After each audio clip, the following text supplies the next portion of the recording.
মাঠে লড়াইয়ে ভারত পাকিস্তান ম্যাচ যতটা আলোচিত তার চেয়ে বর্তমানে বাংলাদেশ ভারত ম্যাচ উত্তেজনাপূর্ণ।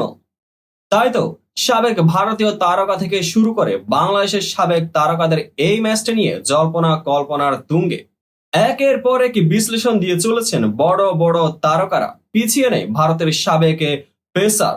এবার আজকের এই বিগ ম্যাচে ভারতের বিপক্ষে বাংলাদেশের তুরুপের তাস হবেন যারা, তাই নিয়ে বিশ্লেষণ দিলেন জহির খান। চলুন পুরো বিষয়টি নিয়ে বিস্তারিত জেনে নেওয়া যাক। অস্ট্রেলিয়ার কাছে হেরে এমনিতেই কিছুটা ব্যাকফুটে অবস্থানে বাংলাদেশ।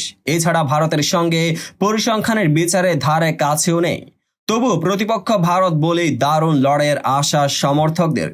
সাম্প্রতিক সময়ে দুই দলের মাঠে লড়াইও তেমন আঁচ পাওয়া যাচ্ছে। সুপার 8-এর সুপার ম্যাচে অ্যান্টিগার স্যার ভিভিয়ান রিচার্ডস স্টেডিয়ামে রাতে মুখোমুখি লড়াইয়ে নামছে দুই দল।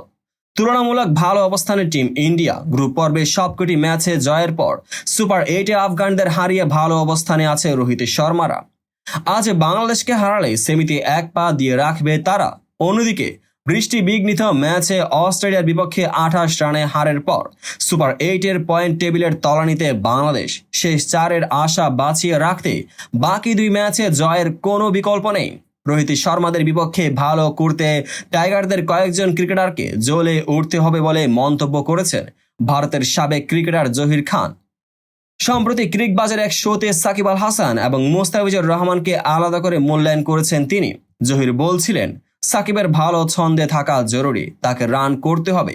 কারণ আমরা দেখেছি বাংলাদেশ যখনই ভালো করে তার সঙ্গে সাকিবের কোনো না কোনো সংযুক্তি থাকেই। লম্বা সময় ধরে এটা আমরা দেখে আসছি। বাংলাদেশের জন্য এটা খুবই গুরুত্বপূর্ণ। এছাড়া মাহমুদুল্লাহকেও ভালো ছন্দে দেখা যাচ্ছে। তাওহিদ হৃদয়ের উপরও দায়িত্ব থাকবে ভালো করার। ভালো শুরু এনে দেওয়া লিটন দাসের দায়িত্ব।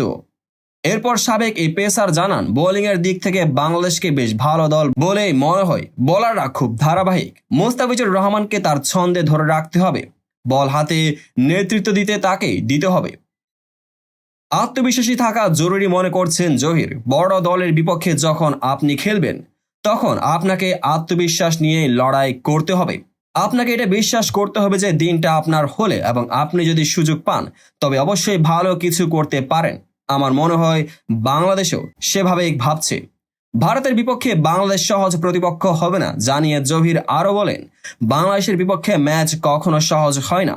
কারণ সবসময় সতর্ক থাকতে হয়। কোনো একটি পর্যায়ে আপনি পেছনে পড়ে যেতে পারেন না।